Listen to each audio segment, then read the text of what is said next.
Welcome to the Gladden Longevity Podcast with Dr. Jeffrey Gladden, where our passion is helping you to become an age hacker.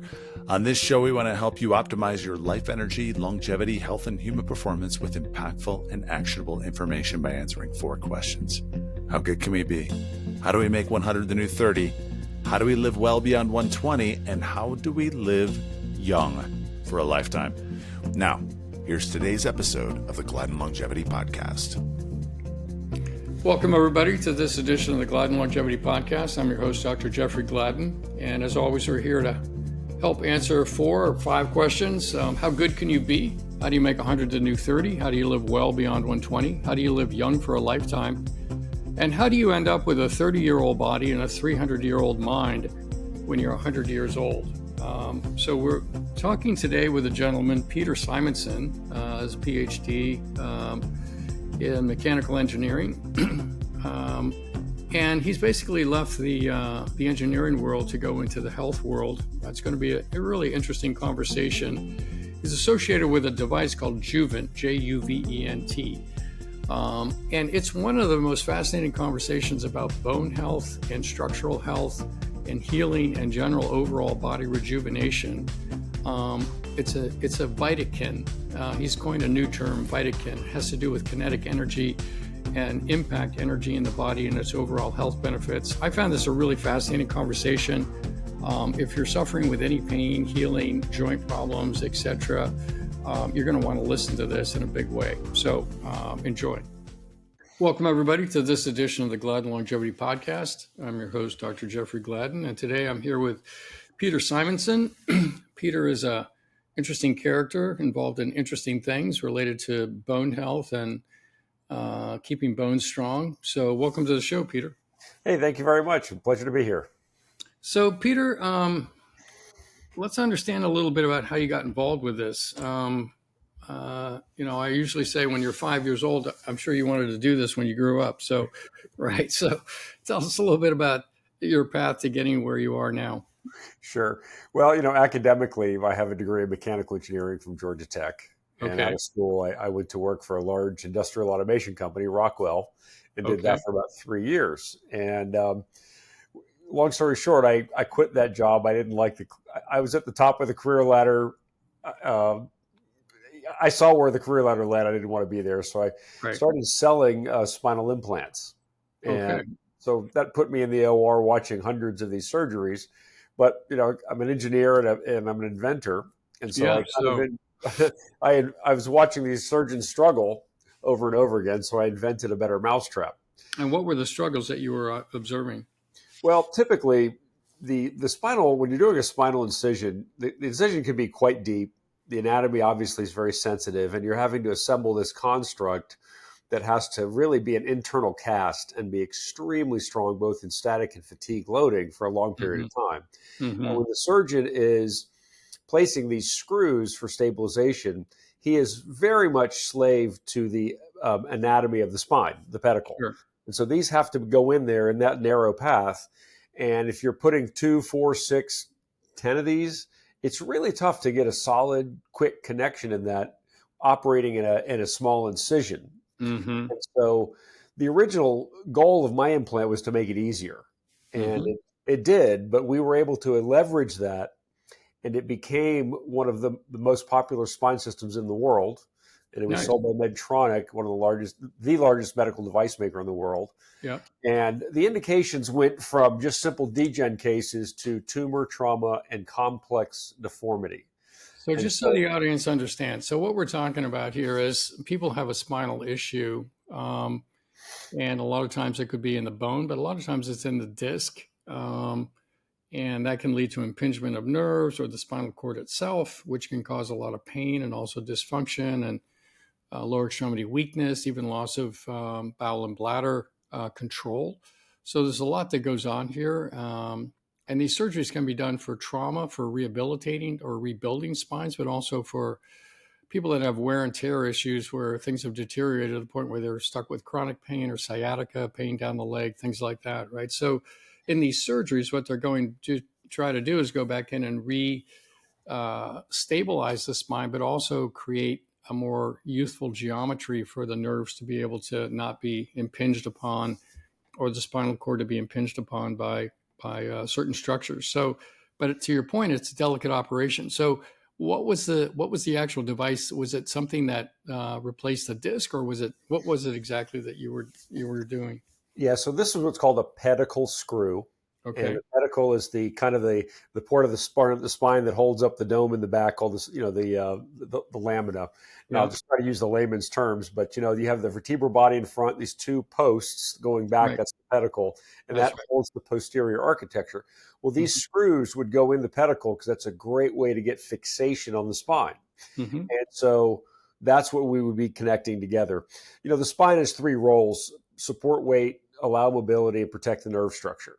Right. And so in this surgery, what you do is sometimes you have to give up one of those in terms of mobility just to lock the spine in place, keep the nerves freed up, and then kind of live with two out of the three. In the future, even currently now, I mean, I've been in this for many, many years, and I really stopped doing it almost a decade ago. But now the goal is to obviously Get all three. Yeah, and use like artificial discs and that sort of thing. And that will gradually take over, but majority cases, it's better just to fuse it.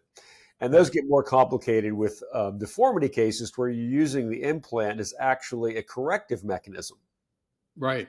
Right. So you're like somebody with scoliosis or something like that. Is that what you're talking about? Exactly.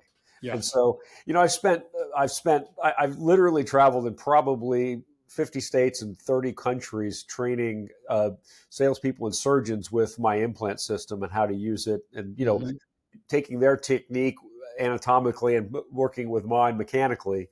And so I got to really understand the kind of an interesting vantage point of medicine. Yeah. Now, spinal fusion is essentially growing bone together. And I didn't know it at the time, but there were two technologies that were used for site-specific non-unions. Okay, that's where, for example, somebody's a smoker, has other conditions. And so these technologies one was electric and one was ultrasound. And I didn't realize it at the time, but that the guy who put those together was the creator of Juvent. Okay. And so tell us about electrical and ultrasound, how those played into this spinal reconstruction or stabilization or whatever. Yeah, so there's two ways to really hack the bone. One is using EMF, electromagnetic waves. The other is using ultrasonic waves. So you're breaking the bone up with that? Is that what you're using? Yeah, I mean, that's its own complex topic. Right. But the limitation is they're site-specific, and that's really all they're doing is increasing bone growth and fracture healing. And Jack Ryby, the guy behind this, the holy grail was to go after osteoporosis. That's where you're really trying to systemically heal bone and its density, as opposed to, make surgery look, minimal. Fixing a focal problem. Yeah, exactly. Right. And so the kind of the way I got into this was one of my surgeons. I worked with some really smart surgeons, and one of my surgeons had an idea for a paper, and he thought he had found the cytokine responsible for back pain.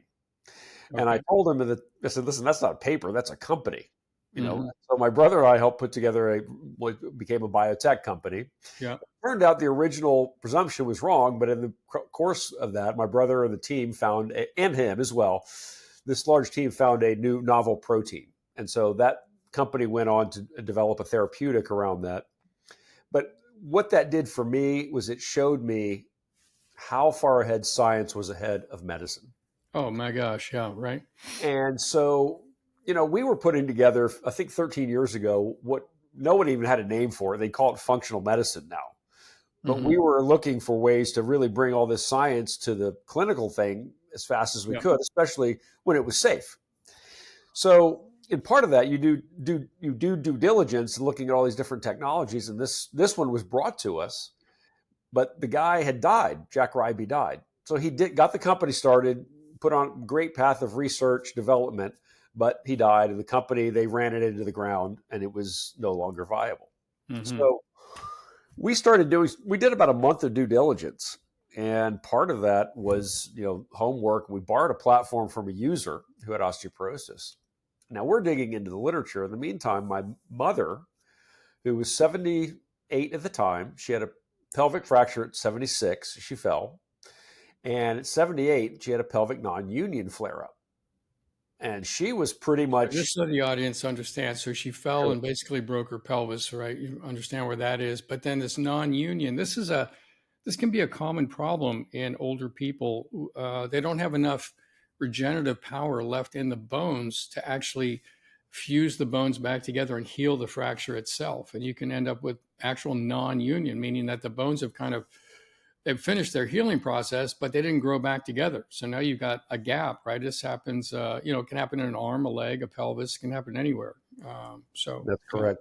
And there's very little blood circulation there. So painkillers don't do much. And so she, as I remember it, she was basically down 22 hours a day, up 2 hours a day on a walker, on pain meds, the whole works. So we said, Mom, try this out. So we get her on it. And in about 2 weeks. And what's it? What did you get her on? The protein? This Juvent platform. Okay. So Juvent is the name of the product that Jack Ryby had done and went dormant. Right. And originally was going for osteoporosis. And what they were doing, science has shown us that bone responds to different types of loading differently. So we've known for 100 years that bone grows where bone is loaded. It's called Wolff's Law. And it's kind of a cornerstone of orthopedics. Mm-hmm.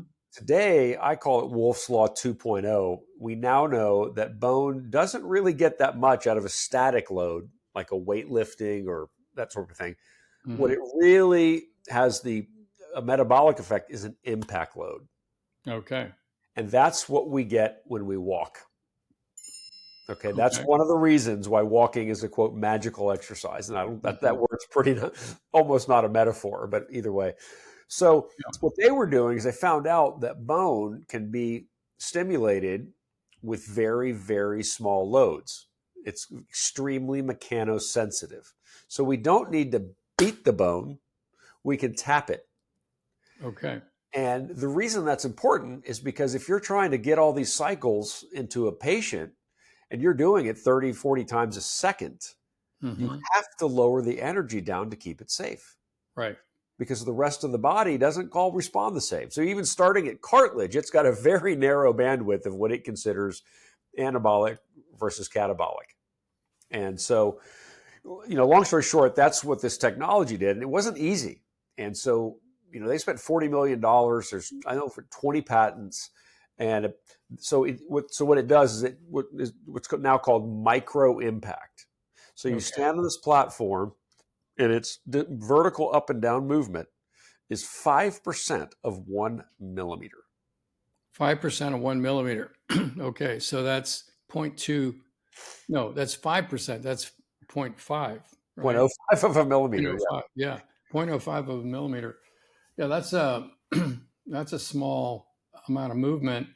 You would perceive that, I suppose, almost like a vibration as anything else. Is that right? So yeah, you would. I mean, when you're on it, you feel it, but you could be on the phone, or somebody would look at you and talk to you and never know. That you were vibrating. Yeah, exactly. And so this is very different from a lot of these, high energy shaking plates. Vibration plates. Okay. Yeah, that's really why we think the term micro impact is more accurate, because vibration's a very broad category. And these other plates that are, the reason this movement is so small is to keep it safe. So let's talk about that for a second. So vibration plates can be helpful for bone density. Things like OsteoStrong, which is basically isometric, isotonic exercise. Isometric exercises have been shown to build bone density. But what you're talking about is that the real hack is to actually do this micro impact work. Is that kind of what we're saying in comparison to those other strategies? And weightlifting, we know has some benefit. Walking certainly has benefit. It's an impact. It's interesting to me when we measure people here and we do bone densities on everybody. The people that are big cyclists, they have great aerobic capacity but poor bone density. Right? It's the runners that actually get the best bone density and the good cardio, right? So you got to have some impact in your life. Yeah, that's correct. And nature's perfect form of impact loading is walking. Okay, running is a mixed bag. Mm-hmm. I mean, the bone is two things. Bone is extremely mechano-resilient, but it's also extremely mechanosensitive. Okay. So the rest of the body, not so much. So you want it. That's why we found the micro impact is what you need. And so what we do is that small amount of energy is used extremely efficiently with the software. And so when a person stands on it, it will go through a safe range of frequencies to find resonance for that person at that time. Okay, so it's actually a diagnostic tool as well as a therapeutic tool, is what you're saying, in a way.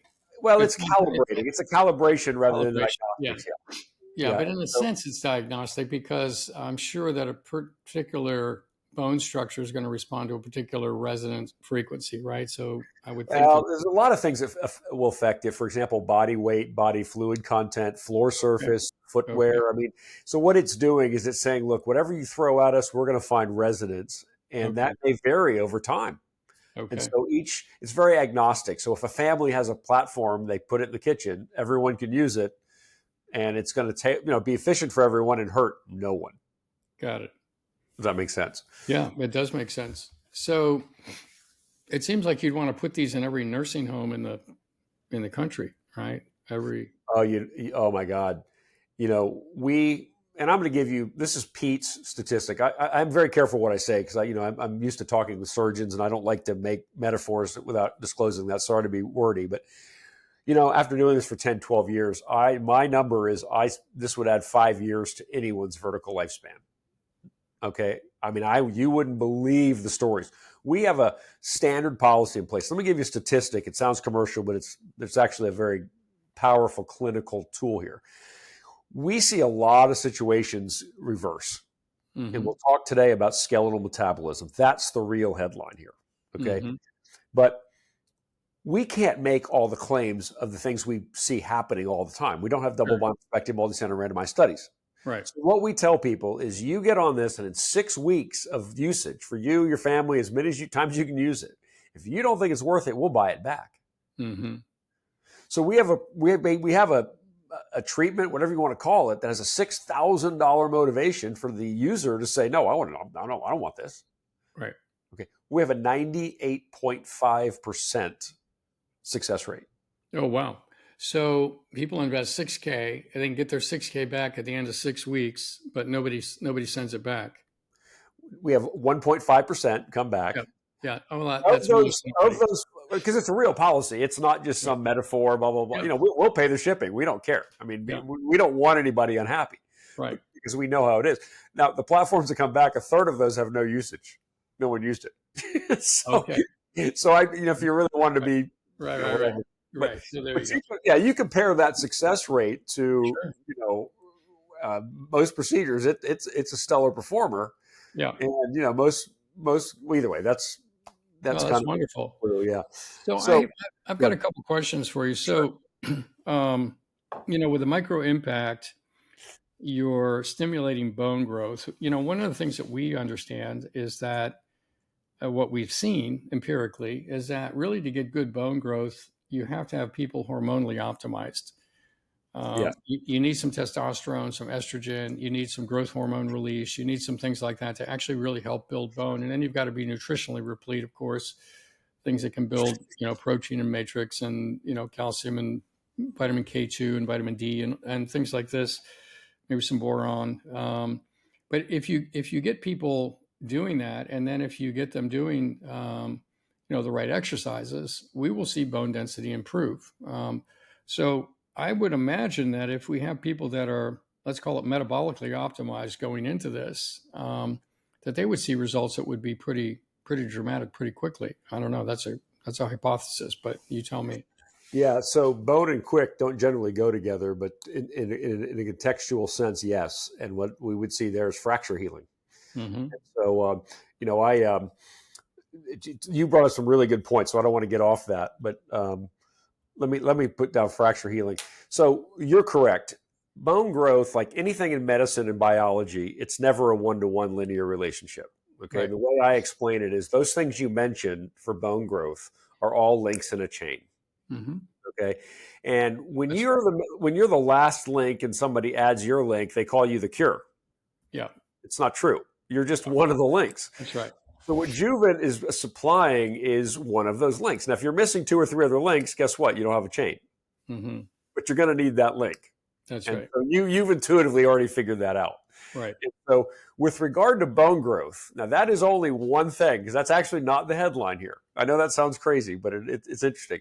But with regard to bone growth, I had a friend of mine, I used to do spinal surgeries all the time, and a friend of mine had what's called an ACDF, anterior cervical discectomy infusion. Okay, that's where they come going through the throat, they move the esophagus aside, they do a discectomy, infuse the cervical spine. It's the most common spinal fusion done. This is the neurosurgeon or spine surgeon's equivalent of a cavity. Okay. I mean, they don't do this once every now and then. They'll do 3 a week. Yeah. Okay. Got it. So one of my colleagues was getting an ACDF, a cervical fusion. So we said, hey, you're a Juvent user. Let's document the heck out of this. Yep. And so the doctor knew it. Everyone knew what we were doing. Everyone was on the same page. So we got these fabulous post-op x-rays, just before you do the close. And then we did the follow-up x-rays. Now, I took those follow-up x-rays to over 100 spine surgeons. Mm-hmm. And had them guess what the delta was between the post-op and the intraoperative and the post-op follow-up. The guesses were generally about 9 to 12 months. They went from 18 months down to about 3 months. Yep. When I tell them it's a 6-week x-ray, they look at me like, Pete, if it wasn't coming from you, I'd call bullshit. Yeah. Okay. Right. I love this. So so we see that with people fracture healing all the time. It's absolutely a metabolic catalyst for bone growth. I love that so much. When I was back doing interventional cardiology, we would send people in for cabbage, and some of them would get median sternotomies, right, where they basically cut through the sternum to open the chest to pass or put the valve in. And we would tell people that it would take a year for that to heal fully, and that it would be 50% healed in 3 months and 75% at 6 months and be fully healed in a year. That was basically the dogma at the time. Sure. But if you could heal something like that in 6 weeks, right, and get people return to activity that much faster, the reason this is so important, if you're listening to this, is what we found is that the time that you are debilitated has a massive impact on your trajectory going forward. So let's say you're in your 60s or 70s or 80s or 50s even, and you undergo knee replacement surgery, right? And you're going to be you can't bike, you can't run, you can't do certain things because you got to heal, right? So, but when you add those weeks together, for every week that you're out, almost for every day that you're out, it takes about a week to actually get back your physical capacity. So if you're out for 6 weeks, just do the math, it's going to take almost a year for you to really reclaim your full level of activity. So if you can shorten this, it's not just about the healing, it's about actually preserving your ability to function at a high level and get back to that as soon as possible. So there's a massive win for you in this, right? It's beyond just the bone healing. It's the return to function, let's call it. That's so heavily impacted here. That's what I'm hearing. Yeah, well, that's interesting because what we found is bone requires impact loading for normal metabolism. Mm-hmm. Okay? So for many people, it's recovering from a wound or surgery or an accident or that sort of thing, and you get that. But you also have an entire, really a majority of our population who don't get enough mechanical impact stimulation. Right. They systemically have the second most important organ system in the body not functioning. Now, that's a bold statement, what I just said, okay? And I'll tell you why. Because the skeleton is an organ system. So we have 12 or 13 organ systems, depending how you want to classify them. And bone is number 2. Now, people go, well, what do you mean? Because I'm not going to put you on the spot, but I'll share with you. I've asked fellowship-trained MD scientist researchers this question. Yeah. What's the primary function of the skeletal system? And they'll answer, to hold you up. And that's absolutely wrong. Okay. Well, it certainly does hold you up, but it certainly enables you to move and everything else, right? I mean, without it, you can't move. So, yeah. But in priority, that's about third on the list. Mm-hmm. Its actual primary functions are metabolic. Okay. So number one, its job is to produce stem cells. So bone produces two major classes of stem cell. Let's call it liquids and solids. Okay. Yep. On the liquid side, it produces our red blood cells for oxygen transport. Sure. It produces our white blood cells for our entire immune system, for most of it. Yeah, minus the thymus, right? So Yep. you've got certainly the B cells. And then the solids side, those stem cells become one of, used to be 5, we're up to 9 things. Okay, but those cells, that same cell called the mesenchymal, can become bone, muscle, fat, cartilage, connective tissue. Mm-hmm. Now we know endothelial tissue, nerve sensory tissue, specific organ tissues that we're still getting our heads around. Mm-hmm. And you start to see that becomes the main picture. And on Juvent, you have 46% more stem cells being produced. Oh, that's fascinating. I like that. So that's actual stem cells being produced. Yes. So it's the marrow of the bone that's producing these things for the most part. There are stem cells in the bone matrix itself also, but these mesenchymal stem cells that are used therapeutically for other things are formed there. There are mesenchymal stem cells formed elsewhere in the body. Every organ system has its own stem cell progenitor cell line, so to speak. But that's how we renew ourselves. But it is interesting that when you phrase the question as what's the importance of the skeletal system, then it becomes a structural question. When you look at it through the metabolic lens, now you're talking about the marrow and what's actually going on, right? So therein lies. The other thing. So the other two major classifications are mineral and lipid storage to keep our heart pumping in real time, and then the third major function is as a full member of the endocrine system. So it produces 5 unique hormones of its own, and it chemically talks to every other organ in the body with a first, secondhand conversation. So this explains, we think, which we don't make claims for, why we see people getting better blood pressure management on Juvent, their erections back on Juvent, RLS on Juvent, but diabetes management getting easier. Those are all hormonal. And you've got this organ system that requires this. This is one of its fundamental daily requirements of the second most important organ system. Right. So you can expect some pretty spectacular and diverse effects by giving it what it needs. I mean, if you give the lungs enough air, guess what? They do a lot of things.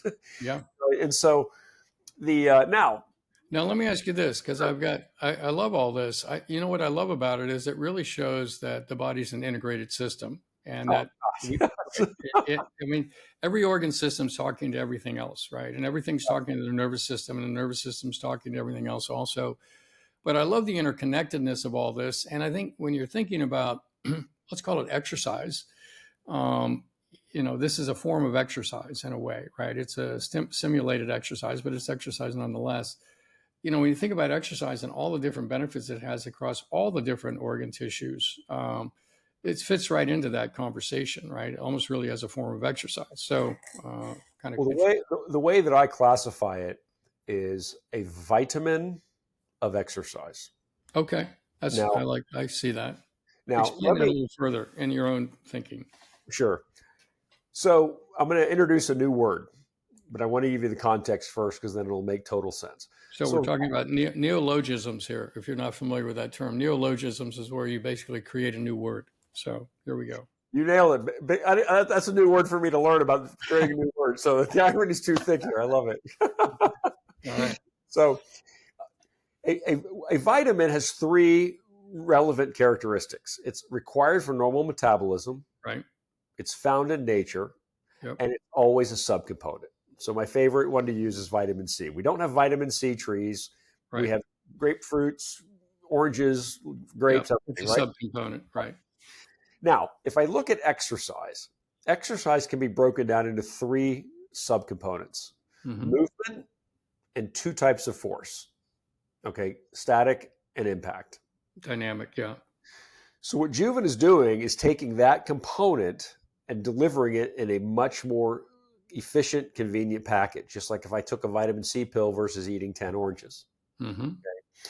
Now, is a vitamin... Let me just correct you for the audience's sakes and your sake. When you take a vitamin C pill, you're not getting vitamin C. You're getting ascorbic acid. Yeah, okay. Right. Vitamin C is actually a much more complex compound. It's an organic compound with ascorbic acids in the center, but it's actually an antioxidant because of all of the the other molecular components around it. That's an antioxidant. Ascorbic acid, on the other hand, is an oxidant, which is why when you give it in high doses, it's used to treat cancer or a virus or things like that. So just to be clear. Yeah, so I'm good friends with Paul Merrick. He's done some great stuff on that. That would be a topic for another day. But right. To your point, the synthesized is not a replacement for the natural. So Juvent is a supplement. It's a vitamin. Okay. You would add it to your mechanical diet. You're breaking up a little bit. And if I could, you there? Hold on, I think we got disconnected. Yeah, okay. Go back. So yeah, you broke up for a second. Start right after the vitamin C thing. Yeah. So to your point, the natural is better than the synthetic. Okay. That's right. So Juvent is in that same context, it's a supplement to add to an exercise diet as a kid supplement or as a replacement. Okay. But we want people to get impact the natural way, which is walking. Walking is nature's, what I consider the perfect exercise.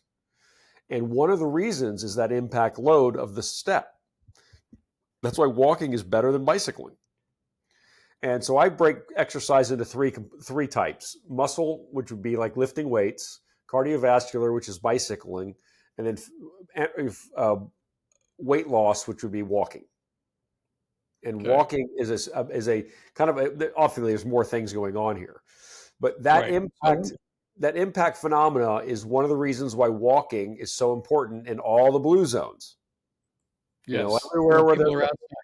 That's right. And they walk inadvertently, right? They walk inadvertently. They walk because they're going to see their neighbor. They're walking because they're going to the garden. They're walking because they're, going out to dinner, whatever it is, right? So they walk kind of just naturally, not just a prescribed walk. That's correct. And, back to the vitamin analogy, Juvent's discovery is almost like a history rhyming with the discovery of vitamin C. So vitamin C was eventually discovered in this quest to reverse scurvy. And scurvy is a disease that killed sailors for 300 years. And guess what? It turns out it was vitamin C was, quote, the cure. But really, that's not the way to look at it. Vitamin C isn't a scurvy drug. Vitamin C is a fundamental daily requirement, has 1,000 uses. Okay. Right. So scurvy is the clinical presentation of a chronic deficiency. So what I see is the vitamin of exercise. This is reversing things. Look, at scurvy, if you put the full symptom list down, it's going to be a dozen things. Sure. And if you look, people call it kinetic scurvy or a mechanical scurvy.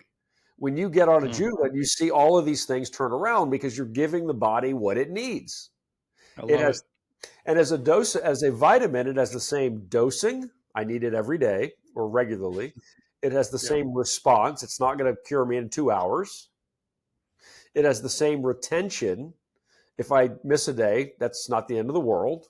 And it has the same indication, geriatric to pediatric. Yep. Now, I think it's a good analogy. Well, and I realize it's beyond an analogy. So the word vitamin was originally vital amino. And it was the first time they discovered a biological compound that wasn't a mineral. It wasn't on the periodic table. Right. And it really wasn't an amino, but the name stuck. Okay, so if I look at this, I go, well, we're vital, but we're not amino. We're not even chemical. We're a kinetic. Mechanical. Yeah. So I call it a vitakin instead of a vitamin. It's a vital kinetic. And new science needs new words. So if we're going to address this, the field of mechanotherapy, one MD, PhD from Harvard said it will be as significant as surgery was 150 years ago. Mm-hmm. And so we do need new names, and we need to put this, as I teach doctors, to look for this on patient intake. Listen carefully to where their body is getting, we listen to their diet, but listen to their mechanical diet, and are they getting impact? Yeah. And sometimes it's easy and obvious. Sometimes it's a little bit more subtle. Because a lot of people, I work with pro athletes who don't get impact. Because, they don't want to risk it. That's getting in the weeds here. But the point is, swimmers and cyclists are not really getting a lot is that, right? Absolutely. So, right. Absolutely. But they need it. I will add one thing about walking, and that is that it's inadequate to build your VO2 max with walking, because we measure that on everybody here too. To build VO2, you've got to actually do what we find is you've got to do stage 3. Everybody's talking about stage 2, which is walking essentially, but you really need to get into stage 3 and then do some interval training into stage 5 to really maximize your cardio. And VO2 is super important. So even though walking is a wonderful exercise for the impact that we're talking about here, just realize that, you want to mix it up with the other stuff too, right? That's correct, because walking is not weightlifting, and it's not, as you say, getting the proper cardiovascular, but it's just it's a third type of exercise. And so right. it's not one or the other. It's yes, we need them all. And so, so that's really, at the end of the day, the take-home point here is, if you think you're going to be healthy without a proper vitakin supplement or activity, good luck. Mm-hmm. Yeah. I mean, you're literally taking the second most important organ system in the body and letting it starve of one of its requirements. You're chasing your tail. And so this is, in our careers, okay, the last vitamin discovery was in the 40s. Okay. Yeah. We don't see this coming along very often, of a fundamental daily requirement. This is rare territory. Yep. And the most important things of medicine in the, now in the future is 2 things: identify deficiencies and address deficiencies and remove toxins. Those are the most there's a third thing also. Okay. Yeah, you want to remove toxins. You want to identify deficiencies. You also want to actually counteract the hallmarks of aging. Right. Okay. If you're really going to live youthfully, right? So, and that's more than removing toxins, and that comes down to actually kind of activating stem cells, reactivating mitochondria, regrowing telomeres, things like that. So there's, I think, in the longevity space, you're really looking at that as well. Yeah, I would add those. I'm covering more the more the health piece. I get it. Right.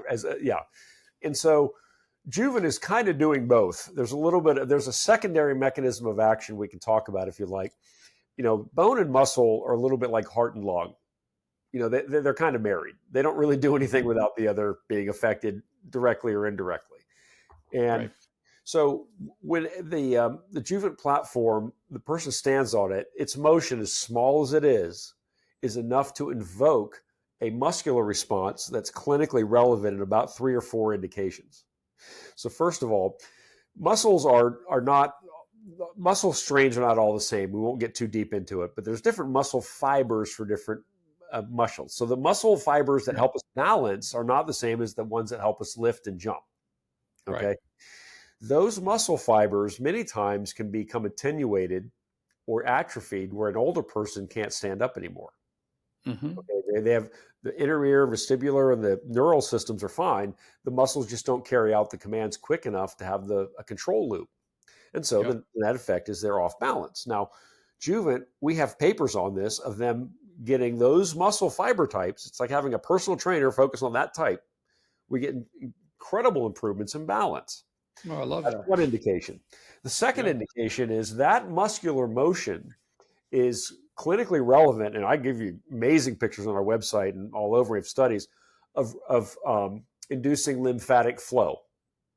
So both lymphatic and blood flow. Now, the two are connected, but there's a big difference. The lymph system is about the same complexity as our blood system, but it doesn't have a heart.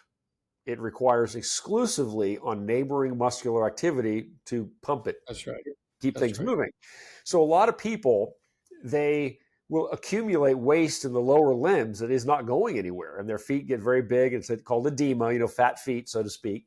And what Juvent does is, the second indication is it promotes that lymphatic flow that you can get rid of those feet. But also our lymph system is our detox and our immune system.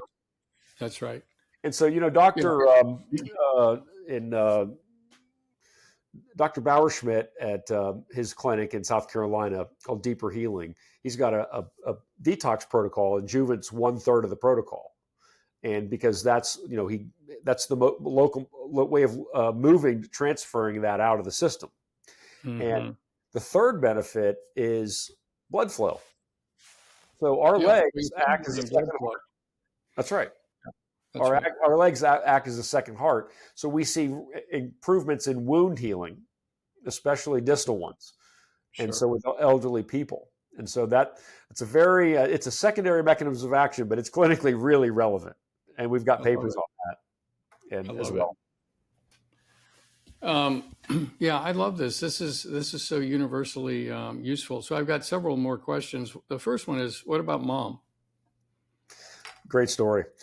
So we had this platform for about 2 weeks or so, and she was up with no cane and no pain in 2 weeks. And we were like, wow, this is like, we were scratching our head. Here we are buried in osteoporosis literature, because that's kind of where the studies were at the time. Right. And we had to give this platform back to an osteoporotic patient. She said, look, I love you guys, but I kind of need my platform back. And my mom in about 2 weeks went right back down. And I got a call on the phone. And here's the vitamin element right there. Right. Vitakin. Right. Sorry, there's the vitakin element. Yeah, no, I'll grab it. I got it. Vitakin. Yeah. And so she got on the phone with me, and I could hear it. My mom's tough. She's tough. And I could hear it in her voice. She said, Peter, I don't know what you're doing with that company, but I need one of those platforms. And I went, damn, Mom, they're not making them anymore. And so I went and scoured Facebook, eBay, Craigslist. It took me about two or 3 weeks of daily searching. And I found one for sale in Canada, some obscure part in Canada. So the guy didn't know what it did. His mom died. I said, I'll take it. And the rest is history. My mom is 90, she'll be 92 this year. She's nice. She's living in a 3-bedroom, 2-bath house with a swimming pool and guest house by herself. And she ain't going anywhere. And if she had not, I can just listen, if she didn't have that Juvent, she'd have been in a nursing home at age 79. I mean, she was going from a vertical person to a horizontal person. Yep. And so, you look at the price of this thing, if it keeps one parent out of one nursing home for 1 month, it's paid for itself. Yeah, exactly. Yeah. Not to mention the medication costs and everything else, right? So, these stories we have, you wouldn't believe. And, okay. I've got a couple more questions for you around this, and you may have stories to look at this. So in the skeletal system, right, it's not just the bones, it's also the ligaments, the tendons, the cartilage, and all of that. So I'm curious, what is the impact on the rest of the components in what we would term the skeletal system from using the Juvent device, the vitakin? Sure. So, okay, so I'm gonna answer carefully because I don't want to outdrive my headlights here. In terms of the stem cells that the bone produces are generally what the whole joint is comprised of. Okay. So when it comes to degenerative conditions, we have a lot of success. Okay. Because number one, we're increasing the production of stem cells. Those stem cells are proven to be anti-inflammatory. Okay. So we have success on all of 4 arthritis, the 4 major ones. There's a couple of subcategories: OA, osteoarthritis; PA, psoriatic arthritis; RA, rheumatoid arthritis; and gout. And for those cases, we have a lot of luck with it. In terms of mechanical soft tissue, not so much. So if I have a torn labrum or a torn ligament, we're really not going to add a hell of a lot to it. If they do a surgery, yes. Are you going to increase the healing after somebody gets it repaired with other technologies? Yeah, and I have actually a great testimony from a neurosurgeon who I worked with who had a knee surgery. And he never fully recovered and thought he'd never go skiing again. And he'd plateaued at PT and it wasn't getting any better. I got him on a Juvent, and he did it out of pure trust of our friendship. I've known the guy many, many years. I've been in the OR with him many times. And I would do it just out of curiosity. But well, he just said, "Look, Pete, I don't believe you, but I trust you." That makes sense. Okay. He says, and he was skiing in 3 months. And he sent me pictures from the ski slope. We have a nice video about it. And similarly with a few pro athletes, like starting center for the Buffalo Bills, we, in his opinion, extended his career 2 or 3 years because his surgeries were not really putting him back on the field. And he did 2 seasons without missing a snap, which is not even done. And he says that was true. And I love this so much. So what about cartilage? Because there's a lot of people with, torn cartilage, fractured cartilage, and the ligaments and things like that inside the joints. What you're saying is that it may not have the same impact it does on let's call it the bone, but does it help? Does it facilitate? And does it also augment healing if people are doing other, let's call it technologies to help heal that, all other regenerative technologies. I would think it might be a link in that chain, but I don't know. You tell me. So we see a lot of people. So there's a phenomena called chondrogenesis. Everybody wants to look it up. That's chondral tissue, is articular tissue like cartilage. Okay. It's cartilage. Yeah. The literature says it never doesn't regenerate. Okay. So if you wanted that answer, that's what you'd win on a game show. However, we see people all the time radiographically diagnosed with bone-on-bone knees getting on a Juvent and kicking the can for their knee replacement surgery for months, weeks, years.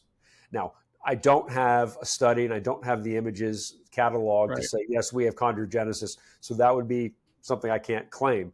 But do those people postpone their surgery? Absolutely, all the time.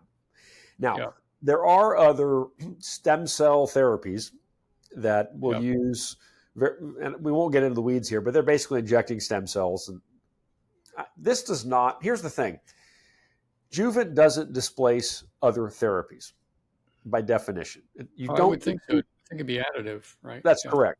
So the way I look at it is there some merit to those injections? Yes, but they're not really long lasting. And the way I try to explain it is look at that as a dental teeth cleaning and Juvent your daily brushing. They both have the same goal, but you wouldn't want to rely on one. And every now and then, sure, you can use both. And so if I have I'm imagining that and there are some very sophisticated regeneration protocols we use now that are really quite phenomenal as standalone. Sure. You never use one tech. You actually put 5 or 6 or 7 of them together to get the best results, is what we found. Sure. But I'm thinking that, and we get great results with that. But I'm thinking that if we added this to it, we'd get even better results and faster and more durable results. Absolutely. That's what I'm thinking. It's synergistic. And at the end of the day, Juvent is the most elegant stem cell treatment I can imagine. You're the donor. Mm-hmm. You're the recipient. The body gets to decide what type of cell, where it goes, and every other thing we don't even know about. Because trust me. This is a good point. Here's the other thing. Here's the other mind-blowing point, Dr. Gladden. Here's the second most important organ system in the body, and it doesn't have a medical specialty. Well, you've got people that specialize in hematology, and you've got people that specialize in immunology, and you've got people that specialize in orthopedics and gerontology, right? Which are all kind of sniffing around the edges, but nobody's really pulled it. Nobody owns the bone. Nobody owns the bone, or all of its functions, right? And so, it's like having a heart surgeon but not a cardiologist, or a brain surgeon without a neurologist. Mm-hmm. You see my point. And so in that journey from the science side of the Grand Canyon to the medical side of the Grand Canyon, there's nobody even on the other side looking out for the stuff that's coming over. Yeah, I love it. I think you're really onto something here. I mean, this sounds like, I had a funny thought at one point in this conversation. I wonder if you could put one in a couch cushion, for the people that are couch potatoes. It's like, could they actually sit there? You know what I mean? I mean, that's not anything we would espouse to, but I'm just curious. Well, the truth is, there's always going to be exceptions to this, but the body was designed to take impact from the bottom up. That's just the way the energy transmission, there's a lot of elements to it. And we do have people, one of my friends was a cardiologist. He went to prison for curing people. And it's a sad story. Literally, we should get him on your show and you should tell his story. It's amazing. But he had gotten to the point where he was so beaten down, he called me and said, I'm never going to get out of bed. I'm done. Wow. And he's my age. Was he depressed? Jeff, you couldn't even believe the story. I mean, it's literally, if they did a movie, they'd have to make it. It's unbelievable what he went through. Okay. But he basically gave up. And said, look, my bone's too weak.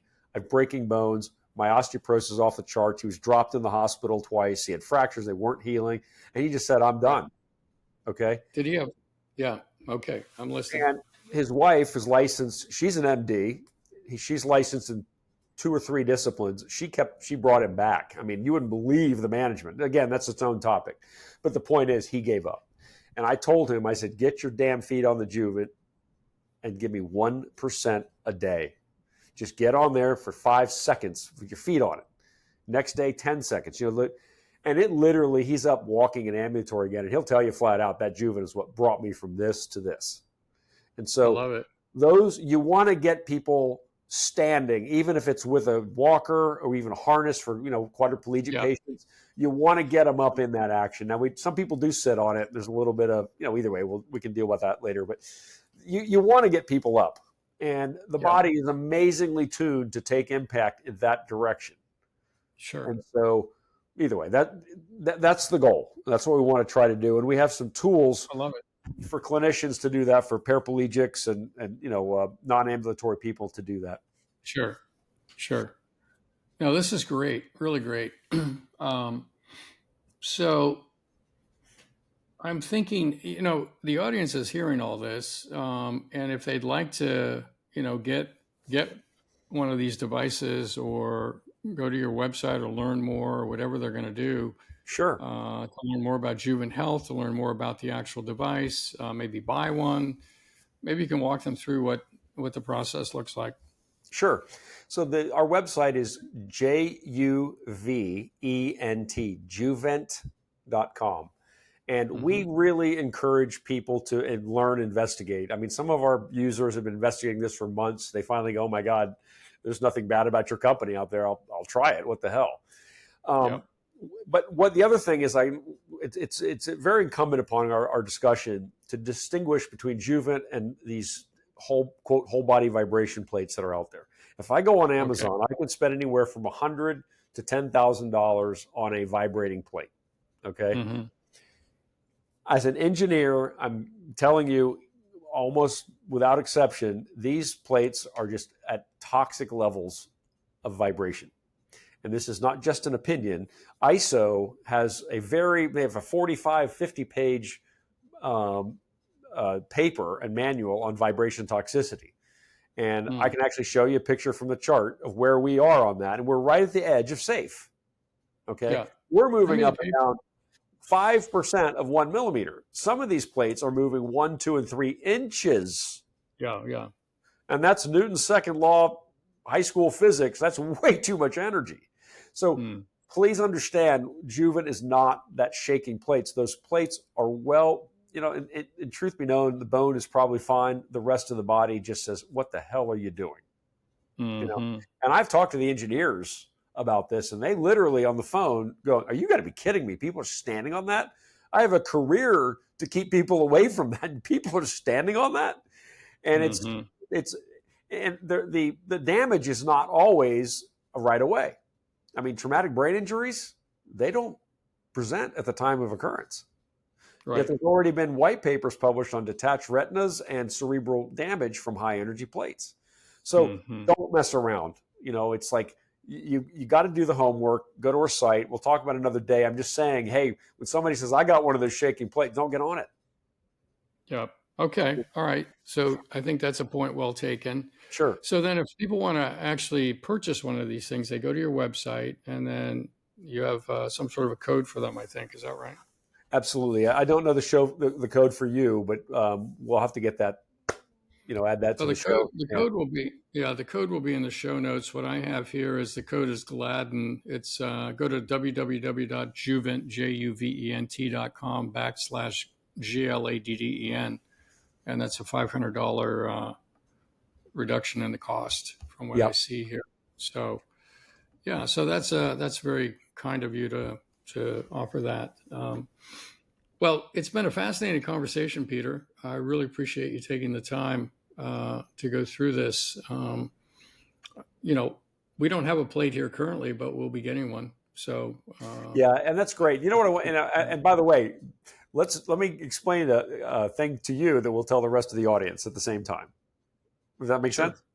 So when you get a plate, we include in there what we just call the pain inventory sheet. It's a sheet of paper with a human body on it, nothing fancy. We ask everyone to just write down a circle where in their body they hurt and put a number value on it. You're the only one that's ever going to see it. And every 2 weeks, pull that out and just start adjusting the numbers. Because it's a vitamin is giving your body what it needs to heal. Okay, that's a process, not an event. And if you track it, it's amazing because, a lot of people, they'll have pain for years and go, I can't remember which arm was hurting. It's really, I can tell you story after story, but the point is be patient. And at 6 weeks, if you don't think it's worth it, we'll buy it back. Yeah. Beautiful. All right. Well, Peter, thanks so much. I really appreciate your passion for this area and your knowledge. It's your mechanical engineering background kind of fits this perfectly. So quite beautiful. I decided, I'm a health engineer now. That's, I'm a mechanical engineer, but I'm actually a health engineer, because I look at things differently than doctors, and I admire them because you guys have a memory that I don't have, but I have a CPU and a creativity that most doctors don't have. So together we really form a powerful tool. And so I love it. I love working with you guys, and it's a synergistic thing, Yeah. Well, maybe we'll figure out something to do together. That'd be fun. So I love it. Good. All right. Well, sounds good. Well, it's been so nice to get to know you today, and thanks so much for your interest and thoughtful questions. And I have a feeling this won't be the last time we chat. No, it won't be. I'll reach out to you offline for sure. Okay. Absolutely. Peter, thanks so much. Hey, thank you so much. Cheers. Thank you for listening to this week's episode of the Gladden Longevity Podcast. If you would like more information on what we've discussed or other topics, please reference the show notes or go to GladdenLongevityPodcast.com. You can also find us on Instagram, Facebook, and Twitter by searching Gladden Longevity. If you've enjoyed this podcast, please subscribe to get future episodes delivered to you and share our podcast or this episode with someone in your life that you may find benefit. Thank you for listening. We'll be back next week with another exciting episode. The Gladden Longevity Podcast is provided for informational purposes only. It does not constitute medical advice. This content is not intended to be a substitute for professional medical advice, diagnosis, or treatment. Always seek the advice of a physician or other qualified health provider with any questions you may have regarding a medical condition. The use of any information and materials linked to this podcast is at the listener's own risk.